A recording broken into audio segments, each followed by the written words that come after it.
तो यहाँ पे अब हमें क्वेश्चन देके HFE, HI, HRE और HOE देके हमें current gain, voltage gain, input resistance, output resistance calculate करनी है और ये वोल्टेज डिवाइडर बाय सर्किट देके है। अब ये आप लोग बोलेंगे ई का मतलब क्या है? इस ई का मतलब होता है कॉमन एमिटर।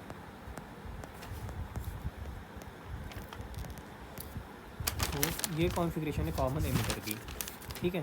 देखो अब एक सेकेंड, यहाँ पे वी एस देखिए, अगर ये इनपुट ये वाली तो ये क्या है, ये बेस है, मैं जो ब्लू से मार्क कर रहा हूँ ये कलेक्टर है, जो मैं ग्रीन से मार्क कर रहा हूँ वो एमिटर है। अगर इनपुट बेस पे लगा होता है तो वो कॉमन एमिटर होता है। यहाँ पे लिखता हूँ इनपुट और यहाँ पे कॉन्फ़िगरेशन लिखता हूँ मैं। अगर इनपुट बेस पे लगा है तो कॉन्फ़िगरेशन है कॉमन एमिटर, अगर इनपुट एमिटर पे लगा है तो कॉन्फ़िगरेशन है कॉमन बेस। ये चीज़ ये याद रखना, ठीक है। बेस पे लगा है तो कॉमन एमिटर है, एमिटर पे लगा है तो कॉमन बेस है, ठीक है। यहाँ लगा है बेस पे तो ये कॉमन एमिटर है। तो ये सारे वैल्यूज़ हमें देखिए है। अब ये वोल्टेज डिवाइडर बायस सर्किट है, इसमें क्या करना है, इन सब कैपेसिटर्स को शॉर्ट करो जैसा हमने अभी किया ना। मैं ये सॉल्व नहीं करूँगा, आप खुद करोगे। ये अब ये और ये आ गए पैरेलल में, तो ये रेजिस्टर ही शॉर्ट हो गया, तो हो गया ये रेजिस्टर ही शॉर्ट। फिर VCC को ग्राउंड करो, VCC को ग्राउंड करो। अब सर्किट बनाओ, उसका वैल्यू क्या देखिए क्वेश्चन में,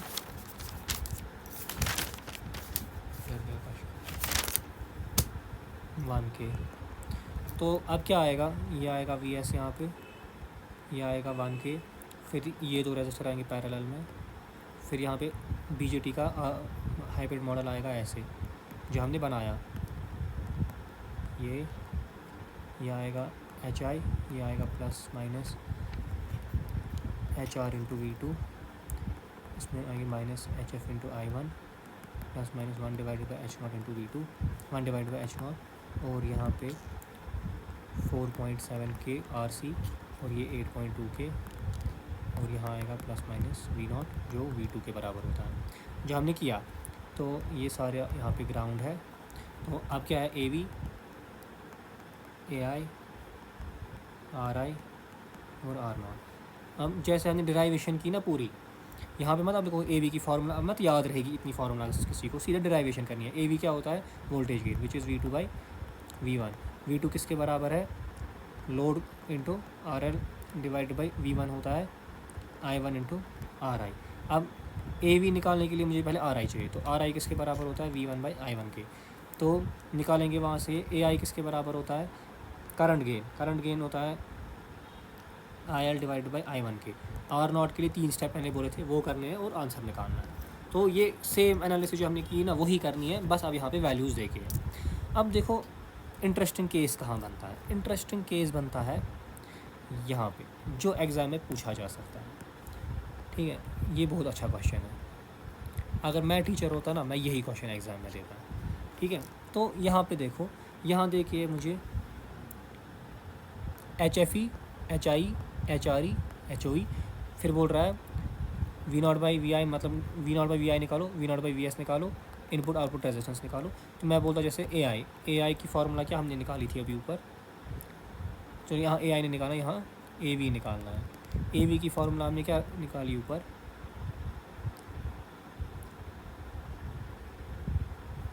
AI into RL divide by RI। तो मुझे AI भी निकालना पड़ेगा इसके लिए। तो मैं अगर ये फार्मूला में अब देखूँ, मुझे यहाँ पे जैसे फॉर एग्जांपल मुझे इनपुट रेजिस्टेंस निकालनी है, मुझे HI क्वेश्चन में देखिए HR देखिए, मैं AI कैलकुलेट करूँगा, RL' देखिए तो मैं बोलूँगा चलो RI मिल गया। फिर सिमिलरली मुझे AI चाहिए, HF क्वेश्चन में देखिए 1, H0 देखिए, RL देखिए तो मुझे AI मिल गया। तो मैं पूरा सॉल्व करूँगा, मैं बोलूँगा चलो मुझे 10 नंबर मिल गए।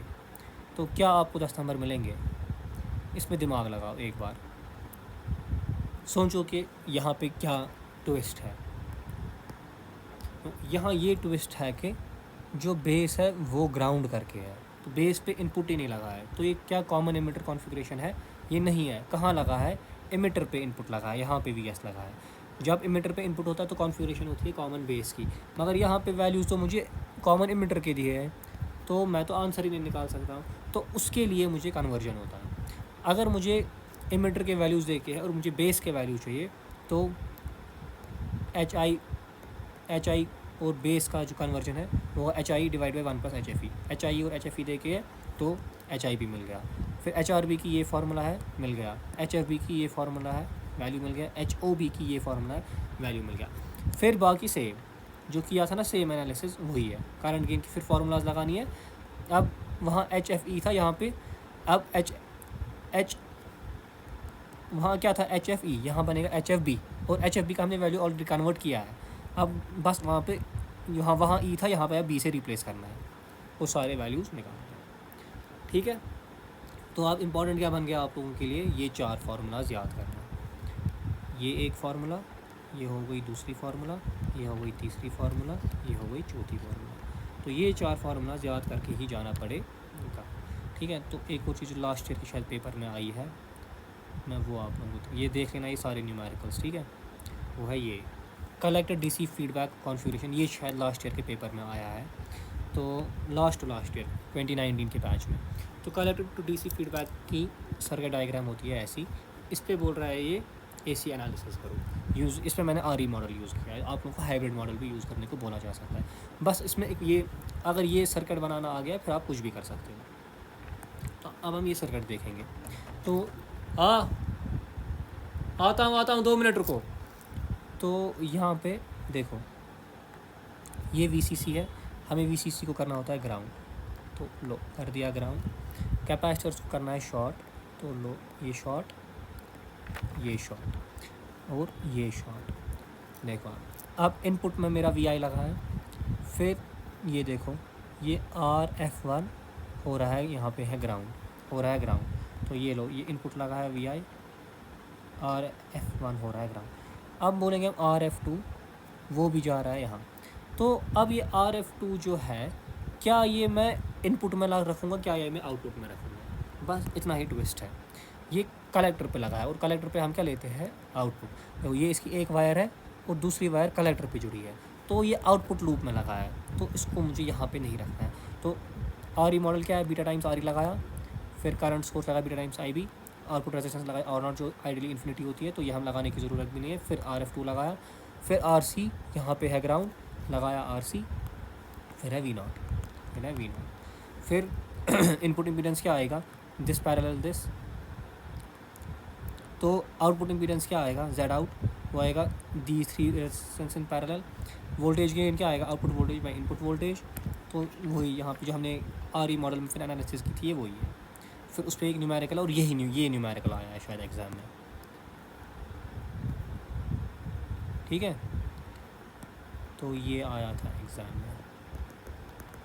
तो ये एग्ज़ाम में आने के लिए इसके लिए पहले इसकी कॉन्फ़िगरेशन पढ़नी थी, तो ये आप लोग सारी कॉन्फ़िगरेशन पढ़ के ये न्यूमेरिकल करो। फिर पाई मॉडल पढ़ लो, टी मॉडल पढ़ लो। टी मॉडल उतना इंपॉर्टेंट नहीं है, पाई मॉडल भी इंपॉर्टेंट है, गेट के लिए इंपॉर्टेंट है पाई मॉडल। ठीक है, तो ये पढ़ लो चीज़ें, फिर न्यूमेरिकल भी एक है, तो हमारा सिलेबस ख़त्म हो गया। मुझे नहीं पता ये आप लोगों के सिलेबस में अब है कि नहीं, तो ये हम स्किप करेंगे। अगर आप लोगों को पढ़ना है तो आप लोग मेरे नोट्स तो है ही, इनसे पढ़ सकते हो, क्योंकि सिलेबस में थोड़ी चेंजेस आई है, आई डोंट नो।